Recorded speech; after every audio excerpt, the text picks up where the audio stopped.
तीर्थ जी वर्धमान स्वामी के शासन में हमसे विराजते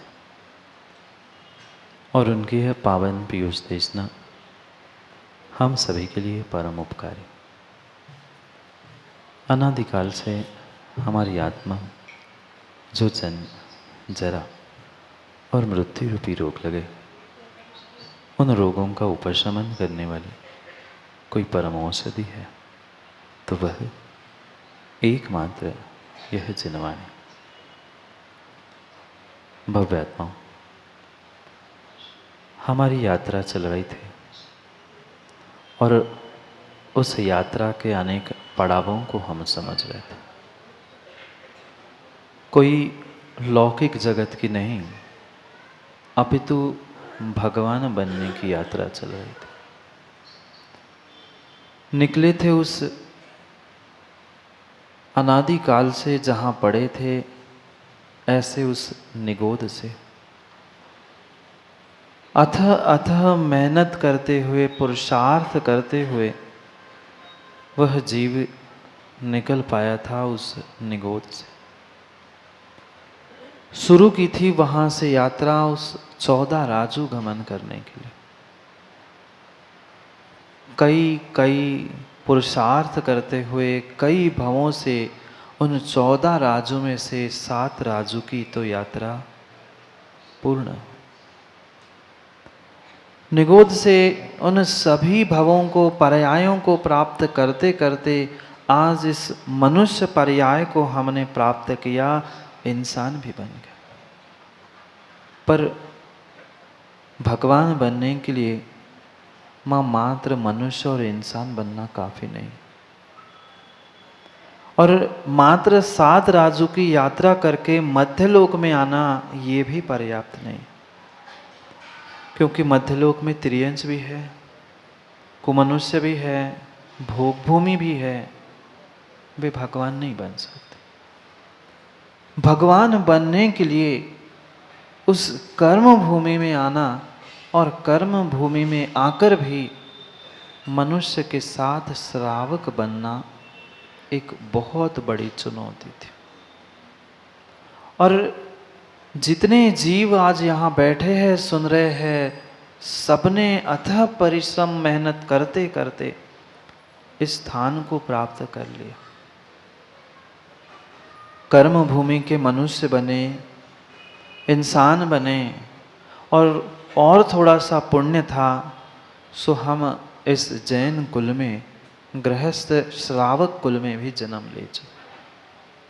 पर पंडित जी, क्या मात्र श्रावक बनने से काम बनेगा? नहीं, श्रावक बनने के साथ हमें सद श्रावक बनने की आवश्यकता,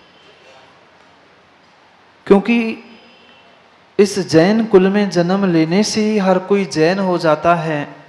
ऐसे श्रावक कुल में जन्मने से सामान्य श्रावक तो हर कोई बन गया। जैसे मनुष्य गति में जन्म लेने से हम सबको इंसान कहते हैं, भले ही उसमें इंसानियत नहीं हो, पर फिर भी इंसान है। उससे मानवता का कोई लेना देना नहीं था, फिर भी वो मनुष्य है। ऐसे ही श्रावक कुल में जन्मने से ही हम जैन श्रावक कहने के अधिकारी तो है, पर जब तक जैन श्रावक के कर्तव्यों का पालन नहीं है, तब तक वह सद श्रावक नहीं। क्योंकि आज हर व्यक्ति उन अधिकारों के लिए जी रहा है, पर जितने जरूरी अधिकार है उतने ही जरूरी श्रावक के कर्तव्य भी। और जब तक ये कर्तव्यों का पालन व्यक्ति नहीं करेगा, तब तक श्रावक कुल में जन्मने के बाद भी सद श्रावक नहीं बनेगा। ये पड़ाव है मनीष भाई, ये अंतिम लक्ष्य नहीं है। नहीं तो खुश हो जाओ, अब तो महाराज जी मैं प्रतिमा ले ली, मैंने आप आवश्यकों का पालन कर रहा हो, मेरा काम बन गया। नहीं, ये उस 14 राजू के यात्रा का, भगवान बनने के यात्रा का एक बीच का, मध्य का पड़ाव है। ये एक ऐसा स्थान है, आप चाहो तो 7 राजू ऊपर भी जा सकते हो और उतनी ही जोर से 7 राजू नीचे भी जा सकते। निर्णय स्वयं को करना है। निर्णय हमें स्वयं को करना है कि हमें वास्तव में अपने इस पर्याय को, जो हमें बहुत बहुत बहुत दुर्लभता से मिली है, ऐसे इस मनुष्य पर्याय को सार्थक करना है तो सद श्रावक बनना होगा। क्या मात्र भेष आदि बदलने से हम सद श्रावक हो जाएंगे? बहुत सारे जीवों को पंडित जी ये विकल्प है, ये भ्रम है कि रोज तो महाराज जी सुबह सोले के वस्त्र पहन के मंदिर पहुंच जाते हैं, हम श्रावक नहीं हैं, हम सत श्रावक नहीं हैं। जरूरी नहीं है। तुमने लाल पीले सफेद वस्त्र भी पहन लिए, जरूरी नहीं है कि आप सत श्रावक हो। क्योंकि सत श्रावक की पहचान बहिरंग तुम्हारे साधनों से, बहिरंग वस्त्र परिधानों से नहीं है, अपितु तो तुम्हारी सद श्रावक बने की पहचान तुम्हारे परिणामों से है, परिणति से है। हम इस संसार के पापों में कितने रचे पचे हैं और इस संसार के पापों से बचने के कितने उपाय खोज रहे हैं, ये पहचान कराएगा कि तुम मात्र श्रावक हो कि सत श्रावक हो, मात्र इंसान हो कि तुम्हारे भीतर इंसानियत भी है। खोज, मैं हर बार कहता हूँ प्रमोद भाई, खोज हमें अपने भीतर करनी। क्योंकि जब भी व्यक्ति खोजने के लिए निकलता है, उन प्रत्येक दुर्गुणों को पड़ोसी में खोजता है और जो गुण नहीं है उसे अपने भीतर खोजता है। इन दुर्गुणों को, उन पापों को, इन कसायों को हमें अपने भीतर टटोल के देखना है कि मैं स्वयं कितना पानी में हूँ। क्योंकि सुधार मुझे अपने में करना है, मुझे सत्श्रावक बनना है, मुझे सदगृहस्थ बनना है, उसके बिना काम होने वाला नहीं। अभी पंडित जी कह रहे थे, मनुज जी, सदगृहस्थ, सज्जातित्व, ये मात्र संस्कारों से हो जाएगा तो काम बन जाएगा? नहीं बनेगा। ये तो मात्र एक विधि और संस्कारों की बात कही गई है कि वो फेरों के पहले 7 बार आदि आदि, ये सब कुछ कहा जरूर है, पर मात्र उतने से आप भगवान नहीं बनोगे। ये स्थान बताए हैं, इन एक स्थानों को चढ़ते चढ़ते चढ़ते चढ़ते तुम्हें उस बचे हुए 7 राजू को पार करना है। पर 7 राजू को पार करने के लिए 7 से पहले 6 को भी समझना होगा, 6 से पहले 4 को, 4 से पहले 2 को और 2 से पहले 1 को। क्योंकि बड़ी संख्या सबको लुभावनी लगती है। क्यों कक्का? चाहे धन की हो, चाहे कहीं की भी हो, बड़ी संख्या दिख जाए व्यक्ति का मन लुभा जाता है। मात्र बड़ी संख्या से काम नहीं होगा, काम तो एक ही से होगा, काम तो एक ही से होगा। और उस एक को पहचाने बिना आप सद श्रावक नहीं बन सकते। और श्रावक बना नहीं है, सद श्रावक, सदगृहस्थ नहीं है, इंसान नहीं है, तो क्या भगवान बनेंगे? नहीं बनेंगे। बंगेला जी, कितना ही भगवान आत्मा का जाप कर लेना, भगवान आत्मा स्वरूपोहम, शुद्धोहम, शुद्धोहम, बुद्धोहम, शुद्धोहम, बुद्धोहम बनने वाले नहीं है। इसका मतलब माँ ये भी नहीं है कि उसका चिंतन बंद कर दे। दोनों बातों को समझना होगा, उसका चिंतन तो करना होगा, पर मात्र जाप और चिंतन से तुम शुद्ध बुद्ध होने वाले नहीं हो, उसे प्रक्रिया में भी ढालना होगा। भगवान आत्मा को भगवान बनाने के लिए उस भगवान और भगवान आत्मा के दोनों के अंतर को भी समझना, और उसी के लिए यहाँ पर क्रियाएं, प्रक्रिया की जा रही है। आचार्य भगवान शिवकोटि स्वामी बार बार हमें संस्कार करते हुए हमारे भीतर के उन पापों को, कषायों पर चोट कर रहे हैं कि समझो, थोड़ा सा तो विचार करो माँ, कितने दुर्लभ ये मनुष्य पर्याय मिली और कितनी मेहनत करके, पुरुषार्थ करके आप इस मनुष्य पर्याय में आए हो भानु, और वो भी पर्याय हमने बर्बाद कर दी, तो हमारा वह 7 राजू का पुरुषार्थ, इतने भवों का पुरुषार्थ चंद मिनटों में समाप्त। आप लोग माँ पाप नहीं करते ना? सही सही कहो ना, हम पाप नहीं करते। कौन सा ऐसा समय जाता है घर में जहां मां पाप नहीं होता? आप लोग सब दूध के धुले, कोई नहीं। ये पंडित जी अपने मन को संभालने की बातें है, ये मात्र अपने आप को ही ठगने की बातें है। हो जाता है, पाप बिल्कुल भी हो नहीं जाता। व्यक्ति पाप बुद्धि पूर्वक ही करता है, बिल्कुल बुद्धि पूर्वक करता है। जानती है माँ घर गृहस्थी चलाने में पाप है, करती हो कि होता है? क्या दुकान चलाने में बंगेलाजी पाप होता है कि करते हो? होता मनुज जी एक बार है, दूसरी बार होता नहीं है, दूसरी बार करता है। जैसे देखने और ताकने में अंतर है, ऐसे होने और करने में अंतर है। एक क्षण के लिए मान ली आपकी बात, एक क्षण के लिए, वैसे तो मैं नहीं मानूंगा, मैं सिद्ध कर सकता हूं, पर एक क्षण के लिए आपकी बात मान भी ली कि होता है, तो पहली बार होता है, दूसरी बार होता नहीं है पाप, दूसरी बार आप करते हो। पल पल हम कितना कितना कितना बड़ा पाप कर रहे हैं, व्यक्ति को बोध नहीं है। अंतर इतना है कि कोई बुद्धि पूर्वक जान के समझ के कर रहा है, और उसके पास बुद्धि नहीं होने पर भी वह अबुद्धि पूर्वक नहीं कर रहा।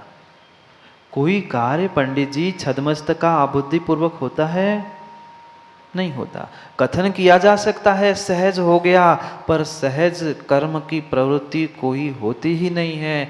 जो जो कार्य कर्म से प्रवृत्त होके हो रहा है वह सहज है नहीं है, अबुद्धि पूर्वक है नहीं है, होता नहीं है, किया जाता है। वह छोटा सा बालक भी पाप करता है, देखा कभी? छोटे से बालक को, युवा को भी पाप करते हुए कभी देख लेना। पाप करने से पहले आगे पीछे व्यक्ति देखता है, कोई देख तो नहीं रहा। क्यों? अगर मैं पाप कर रहा हूं इसका बोध नहीं था, तो फिर आगे पीछे देखने की क्या आवश्यकता थी? मतलब यही है कि हम पल पल मात्र पापों में रचे पचे हैं। इतनी मेहनत करके महाराज जी 7 राजू आ गए, मध्य लोक में आ गए, मनुष्य बनने के बाद भी आप कह रहे हो पाप कर रहे? हाँ, पाप कर रहे हैं। मैं कई बार दाव कह चुका हूं, जितना पुण्य और जितनी तपस्या, जितना पुरुषार्थ मनुष्य बनने के लिए किया है, इतना पुरुषार्थ आज आप भगवान बनने के लिए नहीं कर रहे। बिल्कुल नहीं कर रहे हैं, बिल्कुल नहीं कर रहे हैं। ये तो हमें मिला हुआ कल का बासा भोजन है, माँ जो बासे भोजन को आज खा रहे हैं। ये कल का पुण्य जो इकट्ठा हुआ था, उसका मात्र और मात्र भोग चल रहा है, भोग चल रहा है और कुछ नहीं। पर ये भी पक्का मान लेना, ये भोग भी तुम्हें मिला है तो किसी वस्तु को भोगने से अशोक जी नहीं मिला है, भोग भी मिला है तो त्याग से मिला है, भोग भी मिला है तो दान से मिला है। भोगो दानात्, क्या कहा समंतभद्र स्वामी ने? ये जो संसार के भोग भी आपको दिखाई दे रहे हैं, वो भी आज मिले हैं, तो कभी कभी किसी पर्याय में हमने सच्चे भावों से सुपात्रों को दान दिया था, जिसका ये सत फल है कि हमें आज इतने सारे भोग मिल रहे हैं। सबका तारतम्यता से कहीं ना कहीं भूत अतीत में जाकर हमें गणित लगाना ही पड़ेगा कि हमने ऐसा क्या किया था जिससे हमें आज ये मिल रहा है। क्योंकि जो अपने पुण्य को भोगेगा वह नियम से पाप को ही प्राप्त करेगा। परम सत्य है। व्यक्ति ये कहते खुश होता है, महाराज जी हमारा तो पुण्य का उदय है, पुण्य से मिला है, दिया है भगवान ने, सो खा रहे, खर्च कर रहे, उद्यम कर रहे। भूल मत करना, बिल्कुल भूल मत करना। आप उस धन भोग आदि को नहीं खा रहे हो, आप कल के अपने पुण्य को ही स्वयं खाए जा रहे हो, स्वयं खाए जा रहे हो, स्वयं खाए जा रहे हो। ये जो कुछ भी तुम्हें आज वर्तमान में मिला है, धन संपत्ति साधन, ये सब कुछ भोग की सामग्री तुम्हें पिछली पर्याय में किए गए दान का ही फल था। पर उस दान के, जैसे कल महेंद्र जी पूछ रहे थे कि महाराज जी वह दान का जो खाता है उससे निर्माल्य का दोष लगता है, लूला लंगड़ा अंधा काना और 60,000 वर्ष तक विष्ठा में कीड़ा आदि अनेक प्रकार से आचार्य भगवंतों ने समझाया है। मात्र इस भव का इस भव में दान खाने वाला है नहीं, पिछले भव का भी दान मनीष भाई खा रहे हो ना, वो भी निर्माल्य है। त्रैकालिक निर्णय भी तो करना पड़ेगा पंडित जी। वर्तमान के तो हर कोई बात समझ लेता है, पर मां पिछली पर्याय में दिया हुआ दान अगर हमने इस पर्याय में पुण्य के रूप में भोगते भोगते भोगते नष्ट किया है, तो हम निर्माल्य को ही भोग रहे हैं। निर्माल्य के अलावा और कुछ नहीं भोगा। फिर अब बताइए, अब बताइए, अब बताइए, वह निर्माल्य का भोग करने वाला कहाँ जाएगा? कहाँ जाएगा? मनुष्य भी बनेगा तो लूला लंगड़ा अंधा काना पढ़ो रहे अनुसार। त्रियंच भी बनेगा, कोई अच्छा सुंदर हाथी घोड़ा बैल आदि नहीं बनेगा। त्रियंच भी बनेगा तो 60,000 वर्ष तक विष्ठा में कीड़ा बनेगा। क्यों?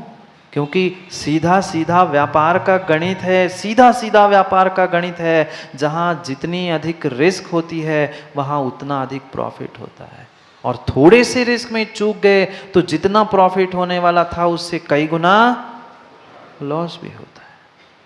ऐसा ही है, जो दान तुम्हें भगवत्ता देने की शक्ति रखता है, उस दान का तुमने विपरीत कार्य किया है, उस दान को तुमने भोग लिया है, तो पक्का मान लेना फिर तुम्हारी क्या दुर्गति होगी।